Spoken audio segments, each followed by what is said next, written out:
Hand नहीं है। चीन ताइवान को अपना नंबर 1 दुश्मन मानता है, लेकिन चीन के चक्कर में भारत ने ताइवान से अपने रिश्ते खत्म नहीं कर लिए। हाल ही में जब चीन के विदेश मंत्री भारत आए थे तो उन्होंने भारत के विदेश मंत्री एस जयशंकर से मुलाकात के बाद यह दावा किया था कि भारत ने ताइवान को चीन का हिस्सा माना है। चीन के इस दावे से सनसनी मच गई क्योंकि भारत ने ऐसा कोई दावा नहीं किया था। इसलिए भारत ने चीन के इस दावे पर अपना रुख साफ करते हुए कहा कि ताइवान को लेकर उसका स्टैंड कभी अभी नहीं बदला है। भारत ने साफ किया कि ताइवान के साथ उसके रिश्ते इकोनॉमी, टेक्नोलॉजी और कल्चरल हैं और ये ऐसे ही जारी रहेंगे। दरअसल चीन ताइवान को अपना हिस्सा बताता है और यह चाहता है कि भारत समेत पूरी दुनिया ताइवान को चीन का ही हिस्सा माने, उसे अलग देश के रूप में मान्यता दे। जहां तक भारत की बात है तो भारत वन चाइना पॉलिसी को मान्यता आया है, लेकिन साल 2011 के बाद से बायलैटरल डॉक्यूमेंट में इसका कोई जिक्र नहीं हुआ है। भाई हमारे ताइवान से रिश्ते हैं, वो चलेंगे। तुम पाकिस्तान से कर रहे हो, हमने मना किया है क्या? हम तुमको कह रहे हैं कि पाकिस्तान से मिलने जा रहे हो तो बोलो कि भाई पीओके जो है वो भारत को दे दो। तुम अपना काम करो, हम अपना काम करेंगे। हमको जब लेना होगा पीओके ले लेंगे। आप ये भी देखिए कि कैसे चीन की मीडिया जो अक्सर एंटी इंडिया नैरेटिव बनाती थी, वो आजकल भारत और चीन की दोस्ती का गुणगान कर रही है। चीन के विदेश मंत्री की भारत यात्रा को लेकर चीन के सरकारी अखबार ग्लोबल टाइम्स ने बताया कि इस यात्रा को लेकर चीन के एक्सपर्ट ये मानते हैं कि दोनों देशों के रिश्ते सुधर रहे हैं और दोनों देश ये दिखा रहे हैं कि वो रिश्ते सुधारकर सहयोग को बढ़ाना चाहते हैं। अखबार में कहा गया है कि बॉर्डर को लेकर दोनों साइड्स में एक नई समझ बनी है, बॉर्डर पर शांति स्थापित करने को लेकर सहमति बनी है। अखबार का कहना है कि जब साल 2026 में भारत ब्रिक्स समिट करेगा तो चीन उसकी मदद करेगा, जब 2027 में चीन इसे होस्ट करेगा तो भारत मदद करेगा। अखबार ने चीन के एक एक्सपर्ट के हवाले से कहा कि भारत और चीन के रिश्ते में स्थिरता आ रही है। चीन के एक्सपर्ट का कहना है कि भारत ने भी चीन के साथ संबंध सुधारने में गंभीरता दिखाई है। दोनों तरफ से बहुत गंभीर, गहरी और दोस्ताना बातचीत हुई और यह सब उस ग्लोबल टाइम्स में छप रहा है जो चीन का सरकारी मुखपत्र टाइप से कही गई है, सरकारी हिसाब किताब। यानी ट्रंप के टैरिफ के खिलाफ चीन अब खुलकर भारत के सपोर्ट में आ चुका है। भारत में चीन के राजदूत शू फेइहोंग ने कहा है कि चुप्पी से धौंस जमाने वालों का हौसला बढ़ता है। भारत पर अमेरिकी टैरिफ का चीन कड़ा विरोध करता है। चीन भारत के साथ मजबूती से खड़ा है। हम सभी भारतीय सामानों का चीनी बाजार में आने का स्वागत करते हैं। यानी चीन भी कह रहा है कि नहीं लगा अमेरिका तो नहीं लगा, तुम चाइना भेजो, भारत का सामान चाइना भेजो, हम खरीदेंगे। चीन ने तो भारत से पिछले 5 साल लड़कर देख लिया कि भारत का कुछ नहीं बिगड़ा, उल्टे चीन का नुकसान हो गया। अब इसी तरह से ट्रंप भारत से भिड़ रहे हैं और इसमें भी नुकसान अमेरिका का ही होगा, भारत का कुछ नहीं बिगड़ेगा। यह बात अमेरिका के अंदर अब बहुत सारे लोग कहने लगे। भारत पर ट्रंप की टैरिफ पॉलिसी की जबरदस्त खिंचाई हो रही। ट्रंप भारत पर टैरिफ लगाकर सोच रहे थे कि भारत और रूस की दोस्ती तोड़वा दूंगा, हो गया उल्टा। उनके चक्कर में एक नई दोस्ती क्रिएट हो गई भारत और चीन की। यही वजह है कि अब ट्रंप की आलोचना तेज हो गई। यूएन में अमेरिका की पूर्व राजदूत और अमेरिका की दिग्गज नेता रही निक्की हेली ने न्यूज वीक में लिखे अपने एक लेख का शीर्षक दिया, to counter China rebuild US India relationship. Donald Trump सरकार की विदेश नीति के 2 प्रमुख लक्ष्य, चीन को पछाड़ना और शक्ति के जरिए शांति हासिल करने में भारत अहम भूमिका निभा सकता है, ये वो लिख रही हैं। बावजूद इसके हालिया घटनाक्रमों ने अमेरिका भारत रिश्तों में तनाव बढ़ा दिया है। निक्की हेली ने कहा कि विशेषज्ञों का मानना है कि भारत को चीन की तरह विरोधी मानना एक बड़ी भूल होगी। भारत को दंडित करना अमेरिका की एशिया रणनीति को कमजोर कर सकता है। निक्की हेली ने ट्रंप को समझाया कि भाई बहुत बड़ी गलती कर रहे हो। उन्होंने तर्क दिया कि भारत सबसे ज्यादा जनसंख्या वाला देश है, यंग वर्कफोर्स है, जबकि चीन की आबादी तेजी से बूढ़ी हो रही है। भारत दुनिया की सबसे तेजी से बढ़ती अर्थव्यवस्था है। भारत का उदय चीन की वैश्विक महत्वाकांक्षाओं के लिए सबसे बड़ी चुनौती है, लेकिन चीन के विपरीत लोकतांत्रिक भारत का उत्थान फ्री वर्ल्ड के लिए खतरा नहीं है। अगर अमेरिका भारत के बीच व्यापारिक विवाद गहरा गया तो सबसे बड़ा फायदा बीजिंग को होगा, जो दोनों एक दूसरे के खिलाफ खेलने की कोशिश करेगा। निक्की हेली ने कुछ एक्सपर्ट का हवाला देते हुए कहा कि अमेरिका के लिए सबसे बड़ा सबक यह है कि चीन का सामना करना है तो भारत को दोस्त बनाए रखना जरूरी।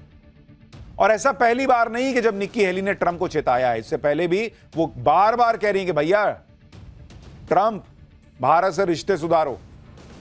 ट्रंप की नीतियों को सिर्फ निक्की हेली ही गलत नहीं बता रही, ट्रंप के करीबी रहे लोग भी उनकी खुलकर आलोचना कर रहे हैं। ट्रंप के पहले कार्यकाल में अमेरिका के एनएसए रहे जॉन बोल्टन तो भारत के प्रति ट्रंप के रवैये से इतना नाराज हो गए कि उन्होंने कह दिया कि ट्रंप राष्ट्रपति बनने के काबिल ही नहीं है। ऐसा लग रहा है कि अमेरिका में ट्रंप के खिलाफ बोलने वालों की बाढ़ आ गई। अमेरिका में आर्थिक मामलों के जानकार भी ट्रंप की टैरिफ नीति की आलोचना कर रहे हैं। अमेरिकी अर्थशास्त्री जेफरी सैश ने ट्रंप टैरिफ को अमेरिकी इतिहास का सबसे मूर्खतापूर्ण कदम करार दिया। अर्थशास्त्री जेफरी सैक्स ने ट्रंप प्रशासन की तरफ से भारत पर 25% का एक्स्ट्रा टैरिफ लगाने के फैसले को गलत बताया। उन्होंने कहा कि यह कदम खुद अमेरिका को पर उल्टा पड़ने वाला है, क्योंकि इसने रातों रात ब्रिक्स समूह के देशों को अभूतपूर्व रूप से एकजुट कर दिया है। जेफरी ने कहा कि ट्रंप ने खुद ही ब्रिक्स को एक तरह से जीत दिलाने का काम किया। अर्थशास्त्री जेफरी के मुताबिक अमेरिकी राष्ट्रपति ने अपने हालिया फैसलों के चलते भारत का भरोसा तोड़ दिया है। उन्होंने कहा कि इसका परिणाम रणनीतिक और दीर्घकालिक है। भारत एक ऐसा देश है जिसे अमेरिका बढ़ावा दे रहा है, लेकिन उसी भारत पर टैरिफ अटैक करने से भरोसा टूट गया है। जेफरी ने आगे कहा कि अब भले ही यूएस प्रेसिडेंट टैरिफ को हटाने का फैसला क्यों ना करें, लेकिन भारतीयों ने एक सबक सीख लिया है कि आप अमेरिका पर भरोसा नहीं कर सकते। यानी अमेरिका में नेता हैं, सिक्योरिटी एक्सपर्ट हैं, आर्थिक मामलों के जानकार हैं, सब भारत पर टैरिफ लगाए जाने के मामले में ट्रंप को रगड़े बैठे कि भाई क्या ये आदमी हो, लोग कह रहे मूर्ख जैसा काम कर दियो भाई, मूर्खतापूर्ण फैसला बता रहे हैं। अमेरिका में ट्रंप की इतनी आलोचना इस वजह से भी हो रही क्योंकि ट्रंप के टैरिफ के चक्कर में अमेरिका की जनता पिस रही है, अमेरिका की इकोनॉमी की बैंड बज रही है, यहां तक कि अमेरिका में कंपनियां दिवालिया हो रही। खबर है कि इस साल अमेरिका में अब तक 446 बड़ी कंपनियां दिवालिया हो चुकी हैं। यह 2020 में कोरोना काल के आंकड़े से 12% ज्यादा है। केवल जुलाई में ही 71 बड़ी कंपनियां दिवालिया हुई अमेरिका में, जो जुलाई 2020 के बाद किसी एक महीने में दिवालिया होने वाली कंपनियों की सबसे बड़ी संख्या है। इन कंपनियों के दिवालिया होने के पीछे एक वजह ट्रंप की टैरिफ नीतियां बताई जा रही। यानी अमेरिका बाप बाप कर रहा है, लेकिन ट्रंप समझने को तैयार नहीं। उनको लग रहा है मैं कुछ भी करूंगा हो जाएगा सब मामला। ट्रंप को झटके पे झटके लग रहे हैं।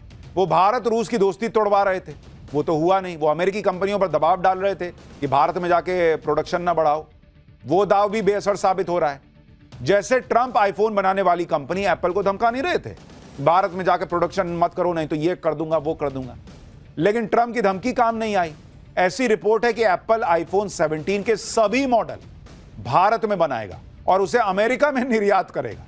यानी ट्रंप का टैरिफ लगाना भी काम नहीं आया। अमेरिकी कंपनियां भारत में निवेश से पीछे नहीं हट रही। और हमने आपको पाठशाला में दिखाया था कि अगर एप्पल भारत में सारे आईफोन बना भी लेगी और अमेरिका निर्यात करेगी और कुछ एक्स्ट्रा टैक्स भी देगा, तब भी मोटा मुनाफा कमाएगी अमेरिका में बनाने के बनस्पत।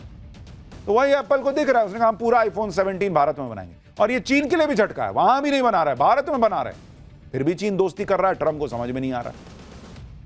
ट्रंप सोच रहे थे कि वो भारत और रूस की दोस्ती तोड़वा देंगे, लेकिन जब से ट्रंप ने भारत पर टैरिफ लगाया, भारत और रूस की दोस्ती और ज्यादा गहरी होती जा रही है। आप देखिए कि एनएसए अजीत डोभाल के बाद अब विदेश मंत्री एस जयशंकर 3 दिन की यात्रा पर रूस पहुंचे हैं। एस जयशंकर ने मॉस्को में आज राष्ट्रपति व्लादिमीर पुतिन से मुलाकात की है। ये उसकी तस्वीरें हैं। पुतिन मुस्कुराते हुए हॉल में आए और जयशंकर को देखते ही हाथ मिलाया। इसी महीने की शुरुआत में एनएसए अजीत डोभाल भी पुतिन से मिले थे और पीएम मोदी से भी पुतिन 2 बार फोन पर बातचीत कर चुके हैं। और अब एस जयशंकर रूस पहुंचे हैं, जहां आज उन्होंने रूस के विदेश मंत्री सरगेई लावरोव से लंबी मीटिंग की। इसमें दोनों देशों के बीच रिश्ते मजबूत करने को लेकर बात हुई। मुलाकात के बाद एस जयशंकर ने टैरिफ को लेकर अमेरिका को जमकर सुना दिया। जयशंकर ने कहा कि भारत रूस के तेल का सबसे बड़ा खरीदार नहीं है, चीन है। भारत रूस से सबसे ज्यादा गैस निर्यात करने वाला देश भी नहीं है, वो यूरोपीय यूनियन है। जयशंकर ने कहा कि कुछ साल पहले तक खुद अमेरिका भारत को रूस से तेल खरीद बढ़ाने के लिए बातें बोलता था। जयशंकर ने कहा कि भारत अमेरिका से भी तेल खरीदता है और इसकी मात्रा भी बढ़ी है। तो अमेरिका का डबल स्टैंडर्ड भी खोल के रख दिया है जयशंकर। मोदी और पुतिन की जोड़ी ट्रंप के टैरिफ बम का दम निकालने का काम कर रही है। आप देखिए कि रूस ने कह दिया है कि अमेरिका नहीं खरीदेगा तो रूस भारत से सामान खरीदेगा। भारत ने कह दिया कि वो रूस से तेल लेना बंद नहीं करेगा। रूस ने अलग से कह दिया कि 5% और छूट दूंगा भाई, तेरे को तेल बेचना भारत को जारी रहेगा, 5% छूट दूंगा। विदेश मंत्री एस जयशंकर ने रूसी कंपनियों को भारतीय कंपनियों के साथ मिलकर काम करने का ऑफर दे दिया कि आइए ना बॉस, इंडिया में लगाइए, आप भी फैक्ट्री लगाइए। रूस तो यह भी कह रहा है कि वो भारत के स्वदेशी एयर डिफेंस सिस्टम सुदर्शन चक्र में भी पार्टनरशिप करने को तैयार है। मतलब ट्रंप को ढेले भर का भाव नहीं मिल रहा है, ढेले भर का। ट्रंप अपने घर में फंसते चले जा रहे हैं, आर्थिक मोर्चे पे जूझ रहे हैं। उधर यूक्रेन युद्ध को लेकर भी डोनाल्ड ट्रंप की घनघोर बेइज्जती हो रही है, क्योंकि आप देखिए कि रूस के राष्ट्रपति पुतिन से मिलने के बाद ट्रंप अपनी पीठ थपथपा रहे थे कि उन्होंने पुतिन से बढ़िया बात कर ली है। इसके बाद वो जेलेंस्की और यूरोप के नेताओं से मिले, माहौल पूरा बना दिया भाई ने कि वो ज़ेलेंस्की और पुतिन के साथ बिठाकर युद्ध रुकवा देंगे। हमने आपको पाठशाला में बताया था कि ट्रंप की इकलौती कामयाबी यह थी कि उस दिन ज़ेलेंस्की सूट पहन के व्हाइट हाउस आए, नहीं तो और कुछ हासिल नहीं हुआ भाई। लेकिन दूसरी तरफ रूस ने यूक्रेन को भयंकर फोड़ दिया है। आज ही रूस ने यूक्रेन पर साल का सबसे बड़ा हमला कर दिया, जिसमें 574 ड्रोन और 40 मिसाइलें दागी गई। रूस ने इन हमलों में यूक्रेन के पश्चिमी शहर लवीव और राजधानी कीव को निशाना बनाया। यूक्रेन पर रूस के ऐसा बड़ा हमला करने को लेकर सीधे सीधे ट्रंप के लिए यह शर्मनाक स्थिति जैसा है। ट्रंप को अपनी यह बेइज्जती महसूस भी हो रही है कि भाई पुतिन को मैं इस तरह बुलाया, आए तो फाइटर जेट्स दिखाया, B-2 बॉम्बर उड़ाया, सब किया, ये तो भाई और फोड़ रहा है यूक्रेन को। इसलिए इस हमले के तुरंत बाद ट्रंप ने अभी कुछ देर पहले यह कह दिया है कि रूस पर हमला किए बिना यूक्रेन युद्ध जीत जाए, ये तो असंभव है। यह असंभव नहीं, मुश्किल जरूर है। यह ऐसा ही है जैसे एक बढ़िया टीम जिसके पास जबरदस्त डिफेंस है लेकिन उसे आक्रामक खेलने नहीं दिया जा रहा, ऐसे तो जीतने का कोई चांस नहीं होगा। ट्रंप ने कहा कि अयोग्य बाइडेन ने यूक्रेन को पलटकर जवाब नहीं देने दिया और सिर्फ बचाव करने को कहा। ट्रंप ने कहा कि अगर वो राष्ट्रपति होते तो यह युद्ध होता ही नहीं, इसके 0 चांस होते। ट्रंप ने आगे कहा कि आगे बहुत कुछ दिलचस्प होने वाला है। यानी ट्रंप सब कुछ पहले ही सरकार पर डाल रहे हैं, पहले की सरकार पर, और कह रहे हैं कि अमेरिका में पहले की सरकार ने यूक्रेन को सिर्फ डिफेंस पर लगाए रखा, अटैक नहीं करने दिया, और बिना अटैक के युद्ध नहीं जीते जाते। अब कुछ इंटरेस्टिंग होगा, मतलब वो यूक्रेन को पंप करेंगे कि जाओ भिड़ो तुम रूस से। तो फिर कौन सा सीज फायर, कौन सा युद्ध रुकवाना, सब कबाड़ हो गया। इतना भारत से भी रिश्ते बिगाड़ लिए एक्स्ट्रा टैरिफ लगा के, और वहां रूस का युद्ध भी नहीं रुकवा पा रहे हैं। और कह रहे हैं कि हम जो बाइडेन ने यूक्रेन को लड़ने नहीं दिया, लड़ने नहीं दिया, भर भर के तुम लोग हथियार देते रहे, पंप करते रहे कि जाओ मारो रूस के लोगों को। अब कह रहे हैं कि लड़ने ढंग से नहीं दिया। ट्रंप दलील दे रहे हैं कि यूक्रेन को अपना बचाव करने के लिए पूरा सपोर्ट दिया गया। यूक्रेन ने रूस के हमलों से खुद को बचाया भी, लेकिन पूर्व राष्ट्रपति जो बाइडेन ने यूक्रेन को अटैकिंग पोजीशन में आने नहीं दिया। अब ट्रंप का यह दावा भी आंकड़ों से मैच नहीं खाता, क्योंकि अगर यूक्रेन के डिफेंस सिस्टम इतना मजबूत होता तो इस युद्ध में यूक्रेन की ऐसी भीषण हालत नहीं होती।